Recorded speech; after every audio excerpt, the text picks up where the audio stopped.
ஹைதராபாத் சார்மினார் பகுதியில் உள்ள அடுக்குமாடி குடியிருப்பில் தீப்பிடித்து 15க்கும் மேற்பட்டோர் உயிரிழந்துள்ளனர். மேலும் பலர் தீக்காயமடைந்து ஆபத்தான நிலையில் மருத்துவமனையில் அனுமதிக்கப்பட்டுள்ளனர்.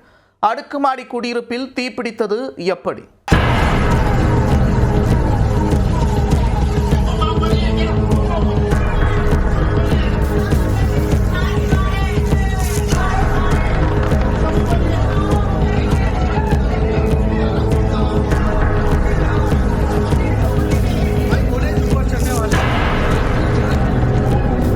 ஹைதராபாத் சார்மினார் பகுதியில் உள்ள அடுக்குமாடி குடியிருப்பில் பயங்கர தீ விபத்து ஏற்பட்டது.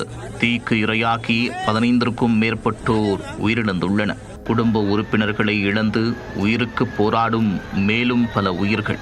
அடுக்குமாடி குடியிருப்பில் ஏற்பட்ட பயங்கர தீ விபத்தில் நடந்தது என்ன?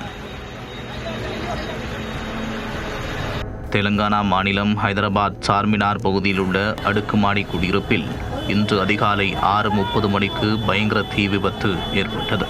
ஞாயிறு விடுமுறையை கொண்டாட காத்திருந்த பலருக்கும் தெரியாது பெரிய அசம்பாவிதம் நிகழப்போகிறது என்று. கட்டடத்தின் மைய பகுதியில் பரவிய தீ 4 புறமும் சுற்றி வளைத்து எரிய ஆரம்பித்தது.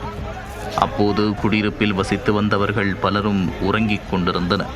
வேகமாக பரவிய தீயானது வீடுகளில் உள்ள துணிகளிலும் மின்சார உயர்களிலும் பரவி கொழுந்துவிட்டு எரிந்தது. அப்போது குடியிருப்பில் வசித்து வந்தவர்கள் தீயில் வசமாக சிக்கிக் கொண்டனர்.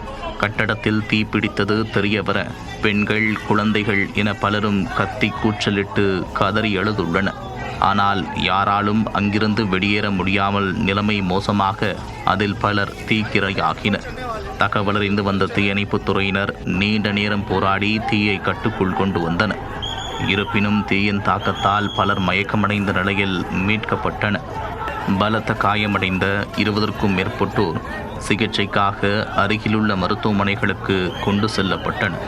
முதற்கட்டமாக தீயில் கருகி உயிரிழந்த பெண்கள், குழந்தைகள் என 8 பேர் சடலமாக மீட்கப்பட்ட நிலையில் தற்போது பலி எண்ணிக்கை 15ஐ கடந்துள்ளது.